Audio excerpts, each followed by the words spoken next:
Olá, seja bem-vindo à segunda aula do tema Finanças Pessoais do nosso curso preparatório para a certificação de correspondentes bancários da FEBRACON, a Federação Brasileira de Correspondentes Bancários. No primeiro vídeo desse tema, Finanças Pessoais, nós falamos um pouco sobre o que são finanças, o que é administração financeira e como os conceitos de administração financeira que são usados normalmente em uma empresa podem ser levados em consideração também no controle das finanças pessoais.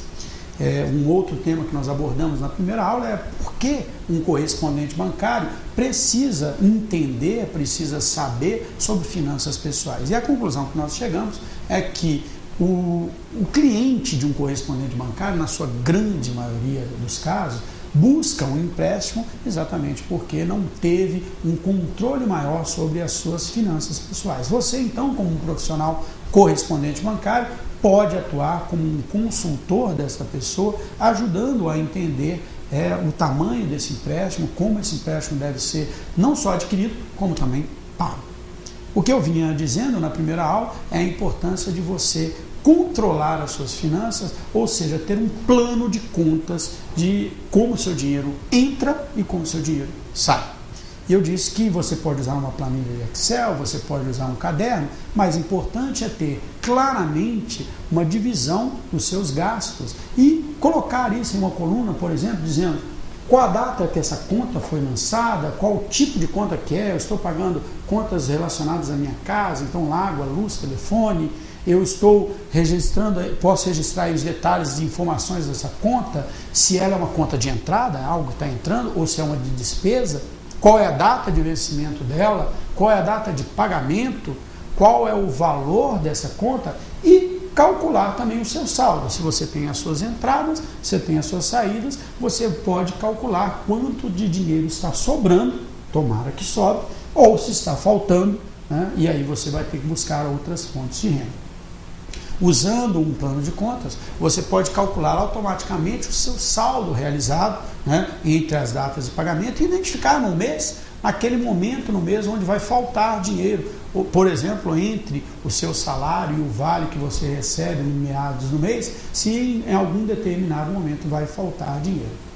Além de lançar de uma forma sistemática as suas contas e também monitorar continuamente o seu saldo, olhar para ele o tempo todo, vai faltar dinheiro, vai sobrar dinheiro, é muito importante também você tentar fazer algumas apresentações gráficas aí, mostrando a evolução das suas contas ao longo do tempo. Você está gastando cada vez mais com carro? Você está gastando cada vez mais com casa? Ou você está deixando de gastar com alguma coisa? Até quanto você gasta? Eu gosto muito de dar o exemplo da educação. Às vezes a gente acha assim, vou fazer uma faculdade, vou fazer uma escola, um curso técnico, vou pagar uma mensalidade de 100, 200 reais. Só que a mensalidade é um dos pequenos custos da educação. Para ir até a escola, você tem que pagar um ônibus. Provavelmente você vai ter que comprar livros. Provavelmente você vai ter que comprar materiais. Provavelmente você vai ter que lanchar, comer, para poder aguentar durante o período da aula. E às vezes nós não registramos tudo isso numa conta só, educação, para que nós possamos analisar quanto eu gasto com cada um desses itens. A análise do plano permite que eu faça ajustes nesse plano.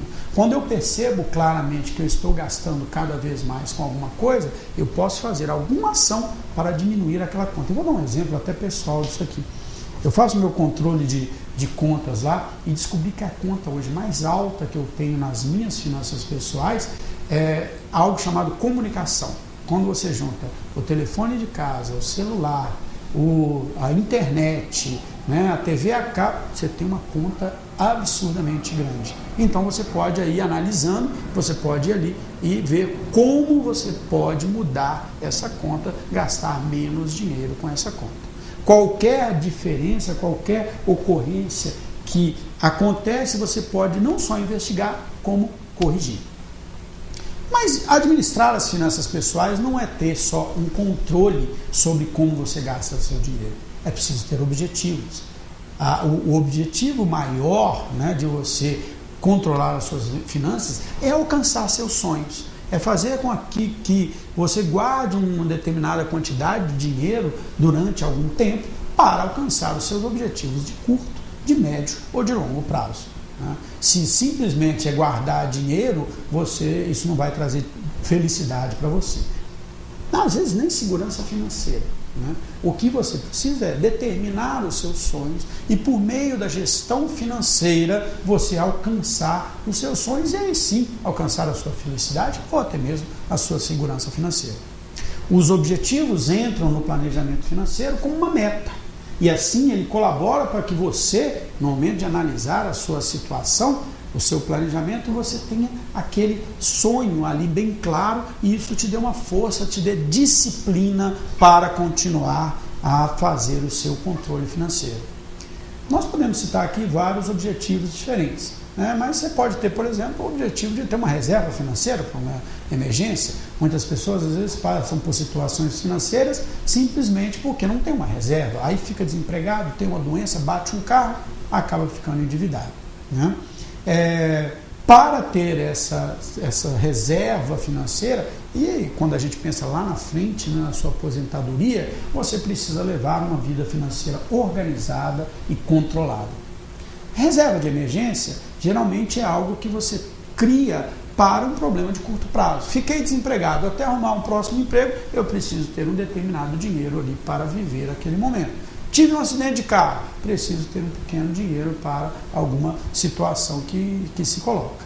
A reserva financeira para imprevistos e emergência é importante, pois ela possibilita diminuir a sua necessidade de um empréstimo nesse momento. O que a gente faz quando acontece algo que é inesperado? Você acaba entrando no cheque especial, você acaba pegando um empréstimo e aí pagando uma alta taxa de juros. Você tem também pode ter um plano de independência financeira, ou seja, ter um plano de longo prazo para que quando você tenha 50, 60, 70 anos de idade, você não tenha mais que trabalhar e possa viver com o dinheiro que guardou durante a sua vida. Agora, para isso, é preciso muita disciplina, né? Muita disciplina. Tinha uma música maravilhosa do Renato Russo que dizia, né, disciplina é liberdade. Parece errado o que ele diz, mas é isso mesmo. Quanto mais disciplinado eu sou, mais liberdade eu tenho do outro lado de poder alcançar os meus sonhos. Por isso que a disciplina é a capacidade que você tem de seguir o seu plano, seguir o que foi determinado no seu plano. Se eu falar, vou investir 20, 30, 40% da minha renda, eu tenho que ter a disciplina de sempre investir esse dinheiro, mesmo que eu deixe de consumir algo que eu desejo naquele momento. Já a persistência é acreditar que é possível, se manter firme em seu objetivo e não se deixar levar pelas tentações que ocorrem o tempo todo. Shopping é uma tentação, né? Você tem ali todo um plano financeiro, aí vamos passear no shopping, aquele lugar maravilhoso, tudo está em promoção, vitrines que chamam a atenção, de uma hora para outra você fala, gastei mais do que devia, estourei o meu cartão de crédito. Se você tem como objetivo ter uma vida organizada e equilibrada, você vai ver que vai ter que pensar tanto no curto, quanto no médio, quanto no longo prazo. Bom, esse foi o nosso segundo vídeo do tema Finanças Pessoais.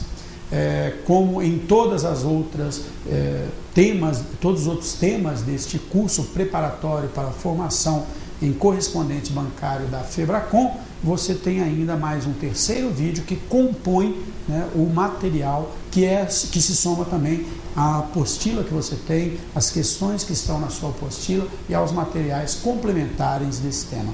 Eu o convido a ler a sua apostila, estudar por meio da sua apostila e assistir ao nosso terceiro vídeo sobre finanças pessoais. Muito obrigado.